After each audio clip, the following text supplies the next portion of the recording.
Ya oke, kita kembali lagi dengan pelajaran PKK untuk subbab pertama yaitu menentukan indikator produksi massal.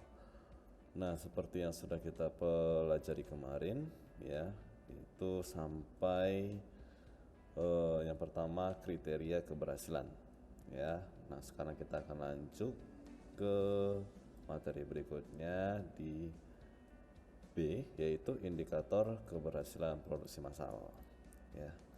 Nah, indikator keberhasilan produksi massal merupakan bagian dari kegiatan manajemen produksi ya. Nah, di sini dikatakan bahwa produktivitas itu sebagai keluaran atau disebut sebagai output ya terhadap masukan atau input yang bertujuan untuk menilai kinerja proses produksi ya. Nah, pengukuran keberhasilan dalam produksi massal meliputi ya, kita bahas dari yang pertama yaitu produktivitas. Nah, apa saja sih yang termasuk dalam produktivitas ya? Nah, yang pertama itu adalah perhitungan produktivitas dalam perusahaan. Nah, produktivitas diartikan sebagai perbandingan antara volume keluaran dengan volume masukan ya, seperti yang tadi sudah dijelaskan. Di sini rasio keluaran output atau masukan atau input. Nah, dengan kata lain, produktivitas diukur dari tingkat efisiensi produksi masukan, seperti tenaga kerja dan modal yang digunakan untuk menghasilkan produksi keluaran. Ya. Nah, produktivitas merupakan dasar dari persaingan dan pertumbuhan ekonomi. Nah, karena pentingnya produktivitas, data statistik produktivitas digunakan untuk membandingkan kesuksesan perusahaan satu dengan perusahaan yang lain. Produktivitas merupakan elemen penting dalam membuat model kapasitas produksi perusahaan. Nah, terdapat berbagai macam cara mengukur produktivitas, ya, tergantung lagi dari tujuan perhitungan dan data yang tersedia. Salah satunya yang paling umum itu adalah menghitung produksi kotor pekerja selama 1 jam kerja. Nah, perhitungan ini dapat menghitung seberapa efisien penggunaan tenaga kerja untuk menghasilkan produksi keluaran. Ya, nanti akan dibahas lagi lebih mendalam. Ya, jadi kita lanjut ke dimensi keberhasilan produktivitas. Nah, di sini di tabel ini ada 6 faktor yang menentukan produktivitas tenaga kerja. Mulai dari yang pertama yaitu dimensinya sikap kerja operasional. Ya, apa saja sih maksudnya ya dari sikap kerja operasional itu? Dari yang pertama itu sikap dalam melayani, ya, kemudian sikap dalam melaksanakan pekerjaan dan sikap dalam melakukan inisiatif kerja. Nah, dimensi atau faktor yang kedua yaitu tingkat keterampilan operasional. Ya, keterampilan apa saja sih maksudnya ya? Keterampilan pencapaian tugas, kemudian keterampilan melaksanakan program, dan keterampilan mengevaluasi pencapaian program. Nah, untuk faktor yang ketiga yaitu hubungan antara lingkungan kerja operasional. Nah, mencakup apa saja?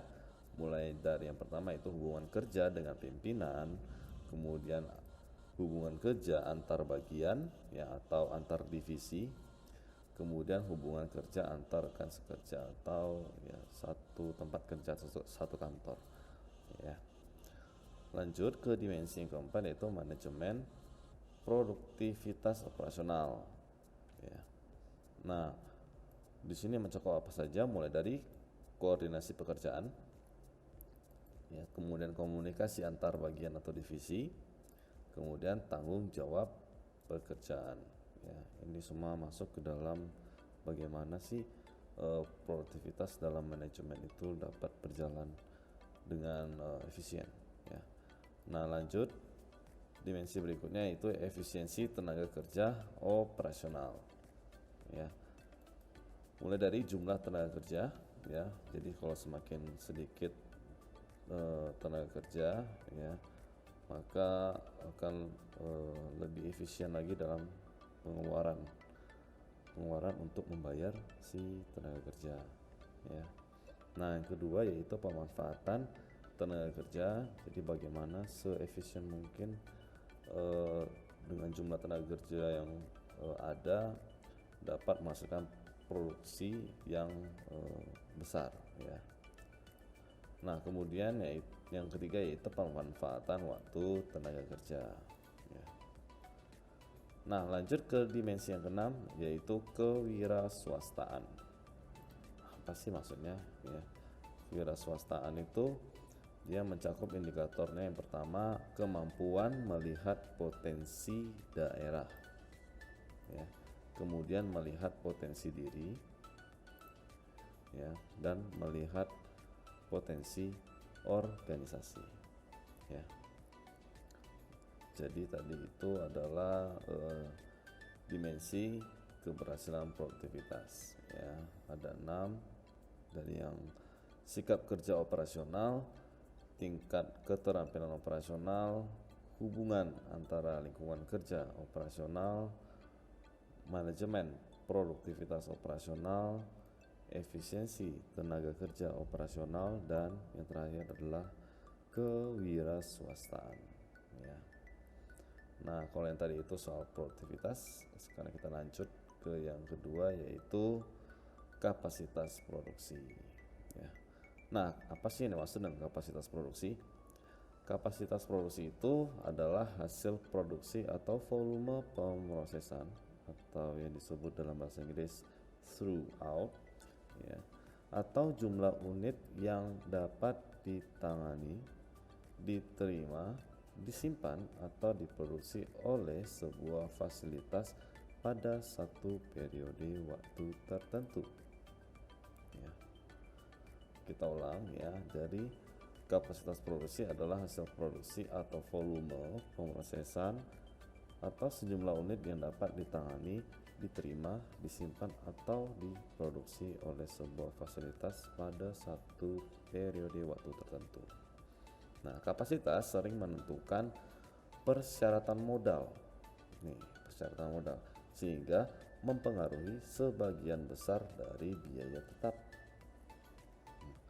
Kapasitas juga menentukan apakah permintaan, ya, dapat dipenuhi atau apakah fasilitas yang ada akan berlebih. Ini menjadi tolak ukur suatu perusahaan dalam menentukan kapasitas produksi yang akan dihasilkan, ya. Nah, karena itu dengan tujuan pencapaian tingkat utilisasi tinggi dan tingkat pengembalian investasi yang tinggi, penetapan ukuran fasilitas sangatlah menentukan, ya.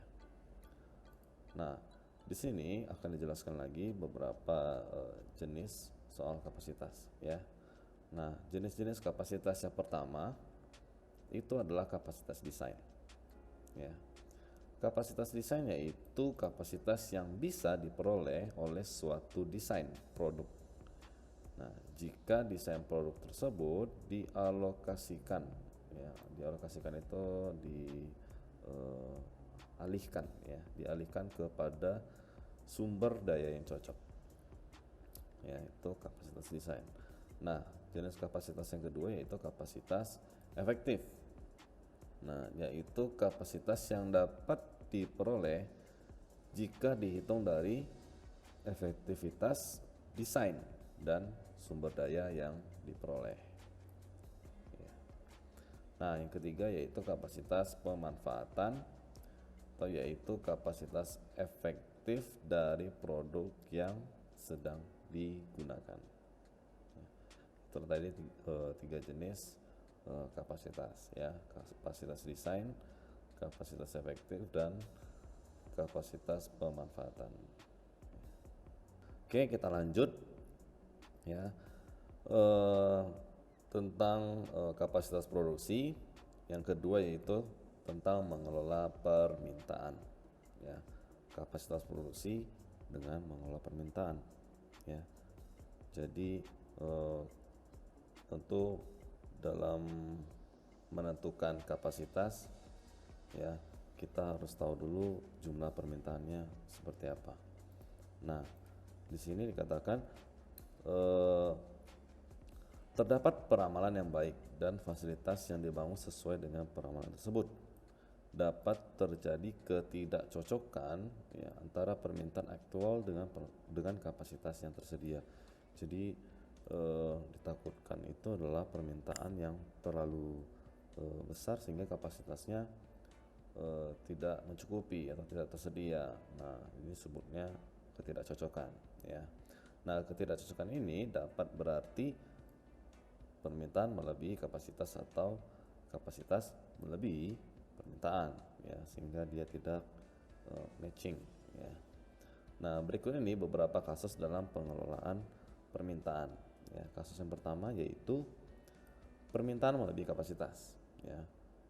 Nah, jika permintaan melebihi kapasitas, perusahaan dapat membatasi permintaan dengan menaikkan harga, ya, membuat penjadwalan dengan lead time yang panjang, dan mengurangi bisnis dengan keuntungan marginal.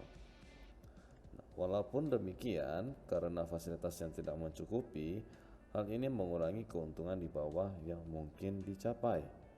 Solusi jangka panjang biasanya dilakukan dengan cara meningkatkan kapasitas, ya. Nah, yang kedua yaitu kapasitas melebihi permintaan. Nah, jika kapasitas melebihi permintaan, ya, perusahaan dapat merangsang permintaan melalui pengurangan harga, ya. Jadi barang yang dihasilkan itu lebih banyak dibanding permintaannya, ya. Permintaannya itu jauh lebih sedikit. Maka dari itu harganya itu dibikin lebih murah, ya, atau dikurangi harganya. Nah, atau di sini sebutkan pemasaran yang agresif, ya. Jadi menjual secara lebih agresif atau dengan promosi yang lebih ditingkatkan lagi. Nah, atau mungkin menyesuaikan diri terhadap pasar melalui perubahan produk, ya. Nah, yang ketiga, ya, kasus yang ketiga itu penyesuaian pada permintaan musiman, ya.